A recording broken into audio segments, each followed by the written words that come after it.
दोस्तों ये चाचा जी साजिद नवाज जिन्होंने कुछ दिन पहले बारिश के अंदर गुजरते हुए कुछ जुमले गवर्नमेंट के खिलाफ बोले थे, इन्हें उठा लिया गया था। अब इसे छोड़ दिया गया, अदालती हुक्म पर इसे छोड़ दिया गया है।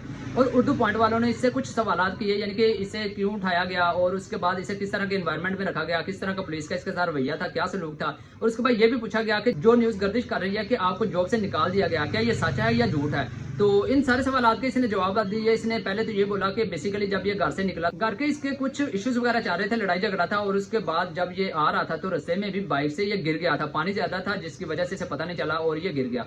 तो इस वजह से इसे गुस्सा ज्यादा था। जब आते हुए एकदम से एंकर जो न्यूज वाला था उसने एकदम से जब माइक इसके मुंह के आगे किया तो इसने बोला कि मैं गुस्से में था, जज्बात अपने मैंने शो किए, जाहिर किए, जिसमें इसने ये मरियम नवाज का स्पेशली इसने बोला, मैंने नाम तो नहीं लिया लेकिन इसने ये कुतिया का अल्फाज यूज किया और सिपा सलार का कहा कि उन्होंने ये हम पर मुसल्लत कर दिया। तो ये जुमले थे जिसकी वजह से इसे उठा लिया जाता है। और फिर ये भी बताते हैं कि जो पुलिस का रवैया था मेरे साथ बहुत ही अच्छा था। स्पेशली आला ओहदों पर फाइज हैं जो लोग हैं वो दिल के बहुत ही अच्छे हैं, उनका रवैया बहुत ही अच्छा था मेरे साथ। और जो पुलिस वाले हैं जो आजकल हमें नजर आ रहे हैं, ये वो पुलिस वाले नहीं जो पहले होते थे जिनका रवैया अच्छा नहीं होता था हमारे साथ। अब इनका रवैया बहुत ही बदल चुका है, बहुत ही पुलिस वाले बदल चुके हैं आगे से। और लास्ट में जब इससे ये पूछा गया कि क्या आपको वाकई जॉब से निकाल दिया गया, तो उस पर उसने कहा कि मैं कोई भी कमेंट नहीं देना चाहता। तो दोस्तों यहाँ पर एक इंपॉर्टेंट बात यह है कि जो इस चाचा जी को अगर तो वाकई में जॉब से निकाल दिया गया है तो मेरी भी उस कंपनी से दरख्वास्त है कि आपको इस तरह का बंदा नहीं मिलेगा जिसने बजाय कि आपको कोई भी आपका नेगेटिव पॉइंट उछालने के बजाय हो सकता था कि अगर तो आपको आपने निकाल दिया तो ये भी कह सकता था कि हाँ मुझे निकाल दिया। और पॉसिबल था कि कोई ना कोई इसे जॉब के लिए ऑफर कर देता। तो इसने मौके का फायदा नहीं उठाया, बल्कि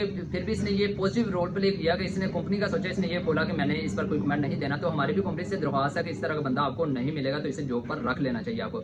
दोस्तों आपकी क्या इस पर राय है कमेंट सेक्शन में जरूर बताइए। अपना ख्याल रखिए और अल्लाह हाफिज।